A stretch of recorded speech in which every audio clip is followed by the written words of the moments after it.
झारखंड की राजनीति अब झारखंड की सीमाओं से निकलकर असम तक पहुंच चुकी है। असम में झारखंड मुक्ति मोर्चा चुनावी मैदान में है और सिर्फ चुनावी मैदान में नहीं है बल्कि हेमंत सोरेन असम में अपनी मौजूदगी बहुत मजबूत तरीके से दिखाना चाहते हैं। इसलिए असम के मैदान में खुद हेमंत सोरेन अपना पसीना बहा रहे हैं। असम के लोगों को अपनी अस्मिता से जोड़ रहे हैं। असम के लोगों को न्याय दिलाने के लिए, उनका हक दिलाने की लड़ाई लड़ने की बात कर रहे हैं। हेमंत सोरेन ने असम विधानसभा चुनावों में अपने कैंडिडेट्स का नाम का ऐलान कर दिया गया है। कौन कौन सी सीटों पर जेएमएम के सिपाही चुनावी मैदान में उतरेंगे, इसका भी ऐलान हो गया है। अब है रणनीति बनाने का वक्त और हेमंत सोरेन ने अभी से चुनाव लड़ने के ऐलान से पहले ही ग्राउंड रिपोर्ट तैयार करने से लेकर वहां के लोगों से बात कर उनकी समस्याओं को जानने तक के लिए अपने मजबूत सिपाहियों को असम के ग्राउंड पे उतारा था। असम के लिए अब ग्राउंड वर्क पूरा हो चुका है और अब वक्त एक्शन का है। ऐसे में सबसे बड़ा सवाल उठता है कि असम में हेमंत सोरेन के वो कौन से सिपाही होंगे जो असम विधानसभा चुनाव में जेएमएम के लिए बैटिंग करेंगे और हेमंत सोरेन को इस चुनाव में जीत मिले, उन्हें सफलता मिले, इसकी पुरजोर कोशिश करते नजर आएंगे। देखिए, स्टार प्रचारकों ऑब्जर्वर्स की लिस्ट में कई नाम हैं, लेकिन आज हम उन 6 चेहरों की बात करेंगे जो असम विधानसभा चुनाव में पूरा खेल बदल सकते हैं। जेएमएम की हार जीत अगर तय होगी तो इसमें इन 6 चेहरों की सबसे महत्वपूर्ण भूमिका होगी। जब से असम विधानसभा चुनाव जेएमएम की लड़ने की चर्चा हुई है, ये 6 चेहरे लगातार एक्टिव नजर आ रहे हैं। इनमें पहला नाम है विजय हांसदा का। जी हां, सांसद विजय हांसदा। सांसद विजय हांसदा जेएमएम में के कोटे से सांसद हैं और लोकसभा में भी जब विजय हांसदा असम के मुद्दों को उठाते थे और हिमंता बिस्वा शर्मा पर वार करते थे, उस समय से ही यह तय होने लगा था कि असम विधानसभा चुनाव में विजय हांसदा हेमंत सोरेन के सबसे मजबूत सिपाहियों में से एक होंगे। लगातार असम में ग्राउंड वर्क करना हो या वहां के लोगों से मुलाकात करना हो, विजय हांसदा सबसे आगे नजर आए। असम की ग्राउंड रणनीति बनाने में विजय हांसदा की सबसे महत्वपूर्ण भूमिका रही है और आगे भी उनकी भूमिका बहुत महत्वपूर्ण रहेगी। विजय हांसदा के पिता कांग्रेस पार्टी से जुड़े थे और असम में जेएमएम कांग्रेस और बीजेपी दोनों के खिलाफ चुनावी मैदान में उतर रही है। ऐसे में विजय हांसदा की जो भूमिका है वो और बड़ी हो जाती है, वो और महत्वपूर्ण हो जाती है।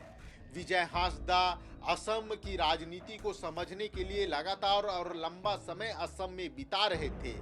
ऐसे में विजय हांसदा ने जिन सीटों पर अभी जेएमएम चुनाव लड़ रही है, जिन 21 सीटों पर जेएमएम चुनाव लड़ रही है, उसमें विजय हांसदा की भी भूमिका महत्वपूर्ण है। चाहे वो कैंडिडेट्स का नाम फाइनल करना हो या सीटों का के लिए रणनीति बनानी हो, विजय हांसदा की भूमिका लगातार महत्वपूर्ण है।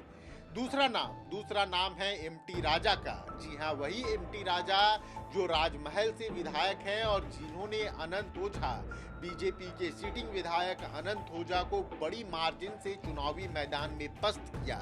एमटी राजा चुनावी मैदान में अपना लोहा मनवा चुके हैं और ये भी जता चुके हैं कि वो सिर्फ चुनाव लड़ने वाले नहीं बल्कि चुनाव जीतने वाले नेता हैं। राजमहल साहिबगंज के क्षेत्रों में भी एमटी राजा का कद बहुत बड़ा है। लोगों से मुलाकात करना हो, लोगों की समस्याओं को जानना हो या उनसे संपर्क बढ़ाना, एमटी राजा को इसमें महारत हासिल है और असम में मुसलमान वोटर्स को अपने पक्ष में लाने के लिए एमटी राजा का कार्ड हेमंत सोरेन ने चला है। एमटी राजा अगर मुस्लिम वोटर्स को अपने पक्ष में लाने के लिए यानी जेएमएम और हेमंत सोरेन के पक्ष में लाने में सफल रहते हैं तो जेएमएम को एक अच्छी सफलता असम में दिला सकते हैं। तीसरा नाम और हेमंत के सबसे बड़े तुरुप के इक्के। चमरा लिंडा, जी हां, चमरा लिंडा लगातार चुनावी मैदान में, असम के चुनावी मैदान में डटे हुए हैं। लगातार पिछले कुछ समय से चमरा लिंडा ने असम में बहुत समय बिताया है, या यूं कहें कि झारखंड से ज़्यादा समय चमरा लिंडा का असम में बीता है। जेएमएम से विधायक और जेएमएम कोटे से मंत्री चमरा लिंडा असम की राजनीति को समझने में लगातार जुटे हुए हैं और असम के लोगों से संपर्क कर लगातार चमरा लिंडा असम में जेएमएम को मजबूत कर रहे हैं। इसीलिए चमरा लिंडा का जो रोल है वो इस चुनाव में काफी महत्वपूर्ण हो जा रहा है। चमरा लिंडा लगातार सीएम हेमंत सोरेन के साथ उनके चुनावी सभाओं से लेकर जो वहां की बैठकें हो रही है उसमें नजर आ रहे हैं, और हेमंत सोरेन के बाद असम की पूरी जिम्मेदारी चमरा लिंडा के पास है। चमरा लिंडा ही लगातार असम की रणनीति बना रहे हैं और टी ट्राइब्स और ट्राइब्स की जो वोट बैंक है उसमें चमरा लिंडा लगातार पेनिट्रेट करने की कोशिश कर रहे हैं, लगातार घुसपैठ कर रहे हैं और जेएमएम के लिए अपना समर्थन जुटा रहे हैं।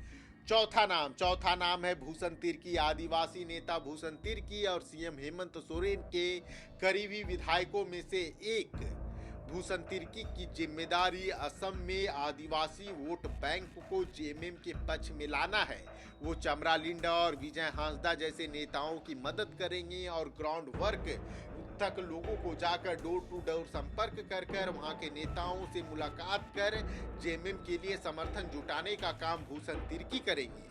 और पांचवा और सबसे महत्वपूर्ण नाम कल्पना सोरेन। जी हां, गांडे से विधायक कल्पना सोरेन और सीएम हेमंत सोरेन की पत्नी कल्पना सोरेन। सीएम हेमंत सोरेन भी लगातार आप फेसबुक पोस्ट उनका देखते होंगे तो जन्मदिन या मैरिज एनिवर्सरी जैसे मौकों पर सीएम हेमंत सोरेन ने सार्वजनिक तौर पे कल्पना सोरेन को अपनी सबसे बड़ी ताकत कहा है। और असम विधानसभा चुनाव में भी कल्पना सोरेन हेमंत सोरेन की सबसे बड़ी ताकत के रूप में उभरने वाली है। क्यों, हम यह बताते हैं। हिंदी और अंग्रेजी भाषाओं में जिस तरीके की पकड़ कल्पना सोरेन की है, यह एक कम्युनिकेशन का माध्यम असम में जेएमएम के लिए बनेगी। युवाओं में और महिलाओं में कल्पना सोरेन का क्या क्रेज है, यह झारखंड विधानसभा चुनाव में भी दिख चुका है। और असम में भी जब कल्पना सोरेन चुनावी अभियान की शुरुआत करेंगी तो युवा और महिला वोट बैंक को साधने में कल्पना सोरेन की भूमिका महत्वपूर्ण होगी। भाषा शैली हो या जनसंपर्क अभियान, कल्पना सोरेन की मौजूदगी ही बहुत महत्वपूर्ण होती है। उनका प्रेजेंस ही इतना स्ट्रांग होता है कि वह लोगों को अपने साथ जोड़ती हैं। कल्पना सोरेन जिस तरीके से लोगों से बात करती हैं, मतदाताओं को अपने पक्ष में लाने के लिए कल्पना सोरेन जिस रणनीति को अपनाती हैं वो काफ़ी अहम है। कल्पना सोरेन जब महिलाओं से, लड़कियों से, युवाओं से खासकर बात करती हैं तो लगता है कोई नेता उनके घर का हो जो उनसे बात कर रहा है। कल्पना सोरेन की यही कम्युनिकेशन स्किल असम में हेमंत सोरेन और जेएमएम के लिए सबसे बड़ी ताकत साबित होने वाली है। छठा नाम है लुइस मरांडी का। लुइस मरांडी एक बड़ी नेता हैं, लंबी समय से राजनीति में सक्रिय रही हैं, लंबे समय से बीजेपी में भी रही हैं, तो बीजेपी की कार्यशैली को भी समझती हैं। और असम विधानसभा चुनाव में लुइस मरांडी टी ट्राइब्स की महिला और जो महिला वर्कर्स हैं जो चाय बागानों में काम करती हैं, लगातार वहां जिन्हें प्रताड़ित लगातार होती आई हैं, जिन्हें वो न्याय, वो अधिकार अभी तक असम में नहीं मिला, उन महिलाओं से बात कर, उन महिलाओं को समझकर वोट जुटाने का काम, जेएमएम के पक्ष में समर्थन जुटाने का काम लुइस मरांडी करेंगी। लुइस मरांडी विधायक हैं, इससे पहले मंत्री भी रह चुकी हैं और राजनीति की बारीकियों को अच्छी तरह से समझती हैं। तो कल्पना सोरेन, चमरा लिंडा और विजय हांसदा जैसे नेताओं के साथ मिलकर महिला वोट बैंक को जेएमएम के पक्ष में लाने की प्लानिंग पूरी करेंगी। इसके अलावा भी कई बड़े नेता हैं जो इस चुनावी मैदान में आपको ग्राउंड पर नजर आएंगे। इसमें मंत्री सुदीव्य कुमार सोनू हो या फिर सुप्रियो भट्टाचार्य। जेएमएम ने एक बड़ी नेताओं की फौज असम में उतारी है, लेकिन ये 6 वो चेहरे हैं जो सबसे बड़े ग्रुप के हेमंत सोरेन के लिए होने वाले हैं। देखिए, हेमंत सिर्फ चुनाव नहीं लड़ रहे हैं असम में, बल्कि एक चुनावी रणनीति बना रहे हैं। और उनकी अगर रणनीति सफल होती है तो वह दिन दूर नहीं जब जेएमएम सिर्फ एक राज्य की पार्टी नहीं बल्कि राष्ट्रीय पार्टी बनने की दिशा में कदम बढ़ाएगी। जेएमएम की रणनीति में आपको साफ तौर पे झलक रहा है कि इसमें आदिवासी, टी ट्राइब्स महिला, युवा और टी ट्राइब्स की महिला हर वोट बैंक को कवर करने की कोशिश की जा रही है। एमटी राजा जैसे नेताओं को भी इसमें जगह दी गई है जो मुस्लिम वोट बैंक को अपने पक्ष में लाने की कोशिश करेंगे। तो असम चुनाव में हेमंत सोरेन की इस रणनीति को आप किस तरीके से देखते हैं, यह हमें कमेंट करके जरूर बताइएगा। जोहार, जय झारखंड, धन्यवाद।